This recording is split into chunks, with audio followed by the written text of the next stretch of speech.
Primero, el adulterio, que es la destrucción del pacto sagrado, no solamente con tu pareja, sino con Dios mismo. Y es que desde el Antiguo Testamento ha sido visto como eso, una traición doble. Éxodo 20:14 dice claramente, no cometerás adulterio. Y pues a través de muchos relatos de la Biblia, vemos cómo las consecuencias alcanzan desde el más pobre hasta el más poderoso. Y es así como la historia de David y Betsabé muestra que no nos podemos escapar de las consecuencias del adulterio. Este adulterio, este pecado de David trajo una calamidad sobre toda su familia, porque es que es la destrucción de ese pacto sagrado que Dios instituyó para las parejas, las familias, y arruina la vida, no solamente la propia del que comete adulterio, sino de todos los que le rodean. Pero aún más, mira, Jesús en el Nuevo Testamento elevó el estándar moral. Porque es que no solamente es el acto físico, sino también el solo hecho de pensar en otra persona. El pecado comienza en los pensamientos. El rey David mancilló el lecho de uno de sus principales soldados y como consecuencia su propio hijo años después mancilló su propio lecho. El segundo pecado es la fornicación. Y la fornicación es la práctica del sexo antes de casarse. 1 Corintios 6:18 nos dice claramente, huid de la inmoralidad sexual, porque el que peca, peca contra su propio cuerpo y contra Dios. Y ya hemos mencionado que el cuerpo es ese templo del Espíritu Santo. Cuando alguien se entrega a la fornicación, está profanando el cuerpo y sus consecuencias, también como el adulterio, afecta a todo alrededor.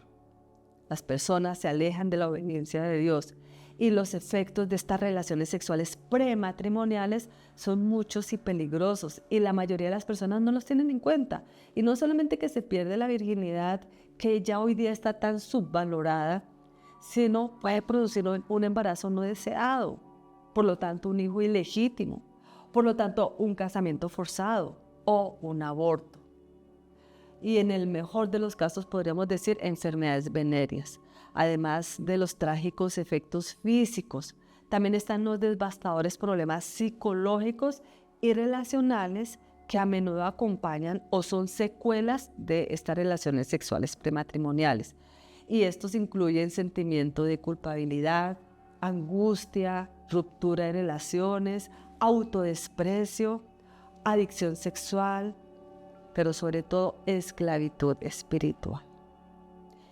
El tercer pecado es el incesto. Es que el incesto es como, diría yo, la tapa de todos estos pecados, porque es la corrupción de los lazos familiares. Y el primer caso de incesto en la Biblia lo vemos allí en Génesis 9, cuando Cam, el hijo de Noé, descubrió la desnudez de su padre y éste lo maldijo. Y es que la inmoralidad era y ha sido uno de los pecados resaltantes desde la antigüedad. Y los hijos de Dios fueron y han sido permeados por este pecado. El matrimonio en esa época era tenido en poca estima y las mujeres eran tratadas prácticamente como ganado. Sí, tenemos que decirlo. En esa época Dios amonestó a Israel en contra de estas prácticas. Y el hecho de que fuera necesario que Dios hiciera esta advertencia con todos sus crudos detalles, pues pone de relieve el peligro que afrontaba Israel, del cual debía estar prevenido. Pero eso se traslapa hoy a nuestros días, porque pasa exactamente igual. Y es que Dios no pudo ser más específico. Allí en Levíticos 18, 6 al 18, habla claro y conciso. No tenemos lugar a dudas o falsas interpretaciones. Desde el versículo 6 comienza diciendo que nadie se acerque a ningún pariente cercano para tener relaciones sexuales con él o con ella. Yo soy el Señor. Y para que no hubiera duda, ¿quién es mi pariente cercano? Pues el versículo 7 dice, no deshonrarás a tu padre teniendo relaciones sexuales con tu madre. No lo hagas porque es tu madre. Pero aquí incluye también al padre. Y el primer caso de incesto, bueno, Noé el primero y el segundo fue las hijas de Lot, que embriagaron a su papá y se acostaron con él. Imagínate, y cada una engendró un hijo, quienes dieron origen pues, a dos pueblos paganos enemigos de Dios durante todo el tiempo de su existencia. Pero el versículo 8 también dice, no tendrás relaciones sexuales con la esposa de tu padre, porque sería deshonrar a tu padre. Y Génesis nos habla del caso del hijo mayor de Jacob, Rubén, quien se acostó con una de sus esposas y trayendo como consecuencia pues que perdió la bendición de la primogenitura, de ser el principal en dignidad, pasó a ser vergüenza y le fueron quitadas desafortunadamente esas prerrogativas y sus descendientes nunca alcanzaron una posición de influencia en la nación del pueblo de Israel. Ni una sola personalidad prominente surgió de él, ni un juez, ni un rey, ni un profeta, porque todo el liderazgo lo perdió desafortunadamente. Pero también habla de Absalón, el hijo del rey David, que tuvo relaciones sexuales con las concubinas de su padre, pero lo peor de todo fue que lo hizo a los ojos de todo Israel. Porque ese pecado de David del adulterio trajo consecuencias no solamente familiares, sino también políticas, morales, espirituales y finalmente una división entre sus propios hijos, su propia familia. El versículo 9 también nos habla claramente de Levíticos, dice, no tendrás relaciones sexuales con tu hermana por parte de padre o de madre, ya sea nacida en la misma casa o en otro lugar, o la hermanastra. Y este grave pecado lo cometió Amnón, ¿recuerdas? El hijo mayor de David, quien la obligó a tener relaciones sexuales con él. Y las consecuencias, pues no se dejaron esperar, porque su otro medio hermano lo mató. Eso es lo que trae el incesto. Pero el versículo 10, para que no nos quede lugar a dudas, dice, no tendrás relaciones sexuales con la hija de tu hijo, ni con la hija de tu hija, porque sería deshonrarte a ti mismo. Es decir, aquí está hablando de los nietos. El versículo 12 dice, tampoco tendrás relaciones sexuales con la hermana de tu padre o de tu madre. Es decir, las tías o los tíos. El versículo 14 dice, no deshonrarás al hermano de tu padre teniendo relaciones sexuales con su mujer, porque es tu tía política. El versículo 15 dice, no tendrás relaciones sexuales con tu nuera. ¿Por qué? Porque es la esposa de tu hijo y lo vas a deshonrar. Tampoco tendrás relaciones sexuales con la mujer de tu hermano, porque deshonrarías a tu hermano. Pero también menciona que no puedes tener relaciones sexuales con dos mujeres que sean madre e hija, ni siquiera ni con las nietas de ella, así sea por parte de un hijo o de una hija. ¿Por qué? Porque son tus parientes cercanas. De modo que eso sería una total perversión. Pero también nos menciona, no te casarás con la hermana de tu esposa, ni tendrás relaciones sexuales con ella mientras tu esposa viva. ¿Para qué? Pues para no crear rivalidades entre ellas, como pasó con Jacob. Se casó con Lea, después se casó con Raquel. Y en la Biblia vemos la vida tan desgraciada y tan infeliz, no solamente de estas mujeres, sino de Jacob. No solamente de él, sino de todos sus hijos. Es que el incesto produce un daño irremediable. ¿De qué? De la base del núcleo de la sociedad que es la familia. Provoca desorden, caos, asesinatos, pero toda cantidad de delitos, porque va creando una espiral de pecado y de destrucción. El cuarto pecado es la prostitución. Esta era una práctica degradante entre los israelitas, que ellos no pudieron ser vencidos ni por las armas, ni los encantamientos, ni nada de esas cosas, pero sí cayeron como una presa fácil de las rameras. Porque es que tal es el poder de la mujer cuando es alistada en el servicio de Satanás. A través de los años hemos visto cómo ha ejercido su poder para enredar, destruir y seducir las almas de los hombres. Proverbios dice que a muchos ha hecho caer muertos y aún los más fuertes han sido muertos por ella. Y es que ¿cómo procede una mujer sin escrúpulos? Ahí lo dice Proverbios. Dice, he aquí una mujer le salió al encuentro con vestido de prostituta y astuta de corazón. Vestido de prostituta quiere decir que no se necesita ser prostituta de profesión. Muchas mujeres no lo son, pero tenemos que decirlo, se visten como tal. ¿Para qué? Para seducir a algún hombre. Porque saben que el vestido, entre otros, es una poderosa herramienta para seducir y entrampar a un hombre. Y Proverbios nos advierte contra esta práctica. Ahora, nos sigue diciendo que ella es alborotadora y obstinada. Sus pies no pueden estar en casa. Unas veces está afuera, otras veces está en las plazas, acechando por todas las esquinas.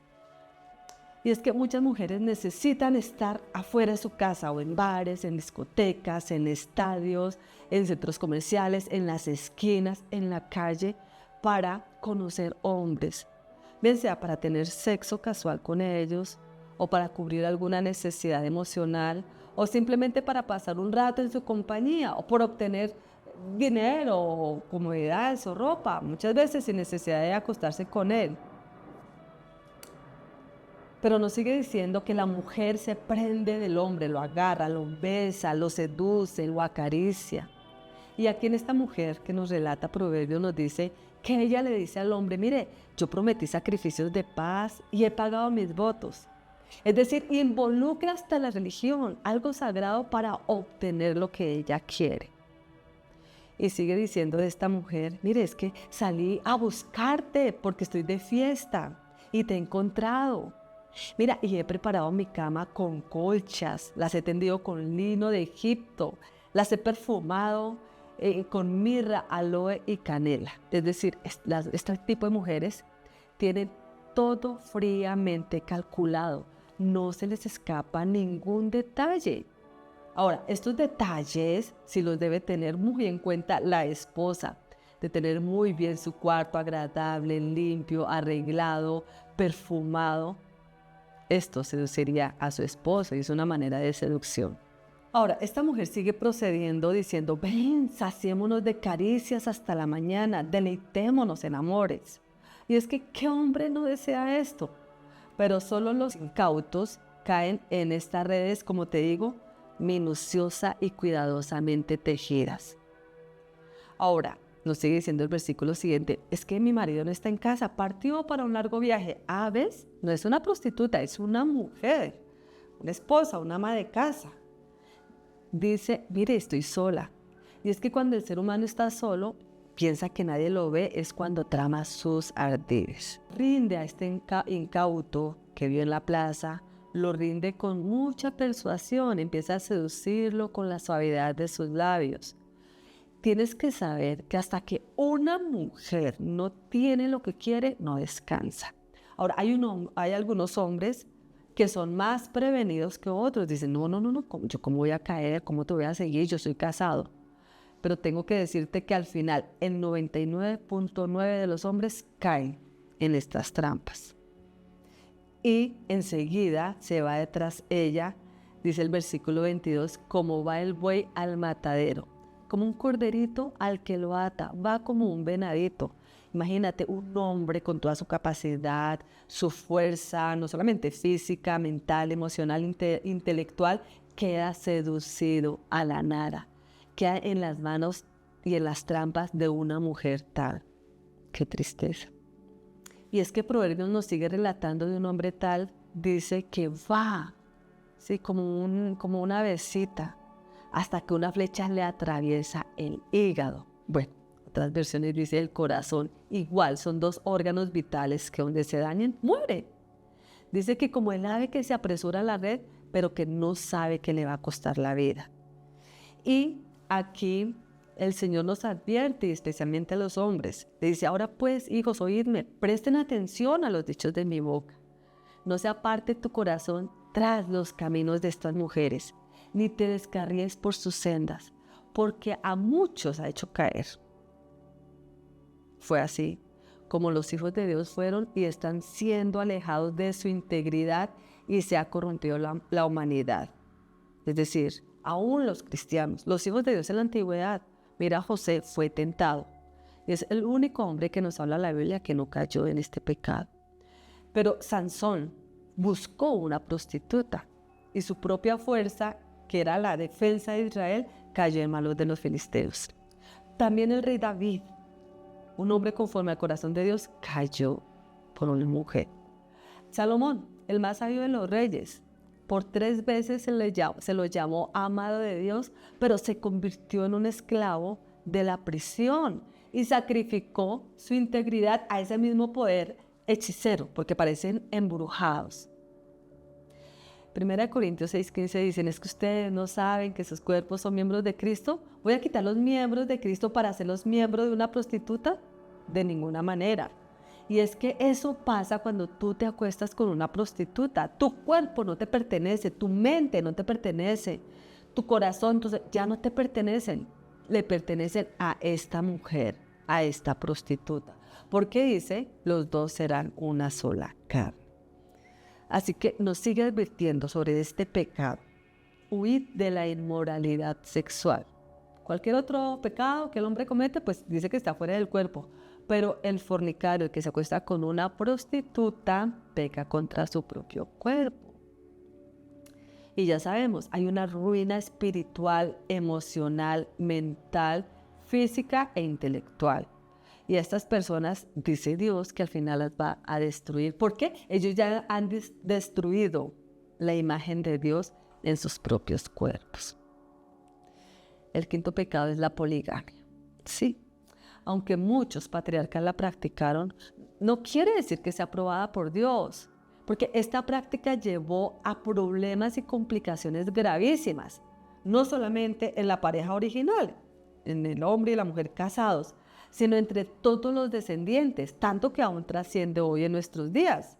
Vemos el caso de Abraham con sus 2 esposas, Sara y Agar. Fueron 2 familias, 2 dinastías, 2 pueblos, 2 regiones. Hoy día Israel y Palestina, que están en un conflicto terrible. ¿Cuántos muertos no ha habido por este pecado de Abraham, por su poligamia? No solamente en su época desencadenó muchas divisiones familiares, porque él le tocó mandar a Ismael lejos y a Agar, ¿cierto? Sino que también causa muchísimo dolor, mucho llanto, mucha tristeza, porque cuando nos atrevemos a contrariar este orden de Dios del matrimonio, un hombre y una mujer, uno solo y una sola, pues ocurren calamidades. Y este pecado lo empezó Lamec, uno de los hijos de Caín. Él fue el primero que tomó para sí 2 mujeres. Y como te digo, ha causado y sigue causando rivalidad, dolor, sufrimientos, envidias, celos. Sí, también como el caso de Jacob con Raquel y Lea, jamás pudieron vivir felices ni contentas. El sexto pecado es la lujuria. Y es que la lujuria es ese deseo excesivo por el placer sexual. Y es uno de los pecados más insidiosos que comienzan en el corazón y en la mente. Porque el Señor dijo, cualquiera que mira a una mujer para codiciarla, ya pecó con ella en su corazón. No tienes que tocarla, no tienes que llamarla, no tienes que mandarle un WhatsApp, no tienes nada. Solamente pensar en esta mujer sexualmente, ya hay pecado. ¿Sabes por qué? Porque la lujuria corrompe internamente por medio de esas imágenes y comportamientos que fomentan los deseos carnales. La Biblia nos anima a resistir esos deseos, a mantener el corazón puro, a honrar a Dios y a los demás. Porque recuerda, cuando tú estás pensando en una mujer desnuda, la estás deshonrando y ella es la imagen de Dios. Es que en la antigüedad, la audacia de estas mujeres para enredar las almas trajeron la ruina completa de Israel. Los israelitas hubieran hecho frente a los otros pueblos con quienes luchaban con valor en la batalla, ¿sí? Y hubieran rechazado, hubieran ganado, hubieran salido victoriosos. Pero cuando las mujeres llamaron su atención, buscando su compañía, los engañaron mediante sus encantos, estos hombres fuertes, poderosos, valientes, guerreros, no resistieron la tentación. Inicialmente ellos fueron invitados a las fiestas idólatras y el exceso de vino, las orgías, mujeres bellas, lindísimas, pues les hicieron perder el poder de dominio propio. Y así como su lealtad a la ley de Dios, sus sentidos estaban tan ofuscados con el vino y sus pasiones no santificadas que habían tomado tanta fuerza y vencieron toda barrera hacia esa ley. Provocaron la tentación. Así que estos hombres valientes que nunca habían vacilado en la batalla, no protegieron algo muy importante: sus almas, sus pensamientos, y no resistieron la tentación de complacer sus pasiones más bajas. Primero, mancharon sus conciencias con la lujuria. Empezaron a desear esas mujeres lindas, esos cuerpos, esos olores, esos maquillajes, joyas, cabellos. Y después se apartaron aún más de Dios mediante la idolatría, mostrando de esta manera desprecio por el Dios de Israel. El séptimo pecado es el bestialismo. Levítico 18:23 dice: no te echarás con ningún animal, ni mujer alguna se pondrá delante de animal para ayuntarse con él, porque es perversión. Y es que el bestialismo definitivamente es una distorsión de ese orden creado por Dios. Y aquí Dios lo condena enfáticamente, porque va en contra de la creación del ser humano, de la creación de los animales. Al cometer este pecado, la persona distorsiona esa imagen de Dios y se aleja totalmente de Él. Muchas personas dicen: no, es que la cultura en la costa, la cultura en algunas regiones, esa es la cultura, es la manera como los niños, los hombres, empiezan a ser iniciados como hombres. No, recuerda que la cultura del mundo es diferente a la cultura de Dios. Y el octavo pecado es el homosexualismo y el lesbianismo. Levítico 18:22 dice: no te echarás con varón como si fuera una mujer. Es abominación. Y es que hoy día muchos hombres y mujeres creen que tienen libertad cuando se entregan a todos los deseos sexuales, no importa con quién. Pero la Biblia, en 2 de Pedro 2:19 dice: les prometen libertad y son ellos mismos esclavos de corrupción, porque el que es vencido por algún hecho de estos es esclavo del que lo venció.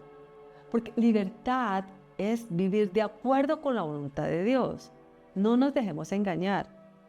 1 Corintios 6:9-10 dice: los pecados sexuales tienen profundas implicaciones espirituales. Nos alejan de Dios, crean una barrera entre el ser humano y el Creador. Y por eso conducen a toda clase de aberraciones pecaminosas. Esa búsqueda infatigable de ese placer instantáneo, aquí, ya, ahora lo quiero, pues tenemos que controlarlo y dominarlo. Y la Biblia nos dice cómo: vistiendo la armadura de Cristo, ¿cierto? No solamente resistir las tentaciones externas, sino también en nuestra mente. Cuando nos llega un pensamiento de estos, un deseo, un anhelo, querer probar, me contaron que es rico, que es delicioso, no, resistirlo con oración. Porque estos pecados sexuales no solo te destruyen a ti, sino todo tu entorno, todas las personas que están a tu alrededor. Finalmente terminas solo, enfermo, agobiado, con una carga de culpa que no puedes soportar, no puedes sobrellevar, definitivamente. La Biblia describe estos pecados así, clara y explícitamente, crudamente, sin anestesia, como podríamos decir, porque estos son los más destructivos, como te digo, para todo el entorno. Por eso nuestra sociedad hoy día está como está. Y es que la sensualidad debilita la mente y degrada el alma. Esa satisfacción de todos esos deseos bajos, propensiones animales, te entorpece tus facultades morales. Por eso tenemos que buscar la bondad, la pureza, la verdad, la reverencia a Dios. No solamente allí en la iglesia, sino en nuestra vida diaria. Tienes que analizar qué estás pensando, qué estás viendo, qué estás escuchando, para que eso no dañe tus pensamientos. Porque si no, tu alma se va a tornar en un desierto negro, desolado, en una morada de espíritus malignos. Es que tienes que tener en cuenta que estamos en medio de dos mundos. Ángeles buenos, ángeles malos, el bien y el mal. Eso no es un cuentico. Eso no es una historiecita que te narraron. No, estamos en medio de Dios y de Satanás. Y Dios nos está advirtiendo constantemente. Tenemos que ordenar nuestra vida. Tienes que ordenar tu vida. Si has cometido o estás cometiendo alguno de estos pecados, no te preocupes. Hay salvación, hay redención. Dios te puede cambiar porque estás siendo esclavo y esclavo es estar encadenado. Esclavo es no poder liberarte de esto porque Satanás no te quiere dejar y no te va a dejar tan fácil. Muchas personas quieren zafarse, quieren salir de estos pecados y no pueden porque no han buscado al poderoso que sí puede zafarte de estos pecados. Por eso busca ayuda. Si tú necesitas oración, simplemente escribe tu nombre o quiero oración. Y es que no le digo yo, lo dice la Biblia. Ahora sí, ¿conoces algún otro pecado que tú creas que consideres que vamos a hablar? Pues escríbelo allí en los comentarios.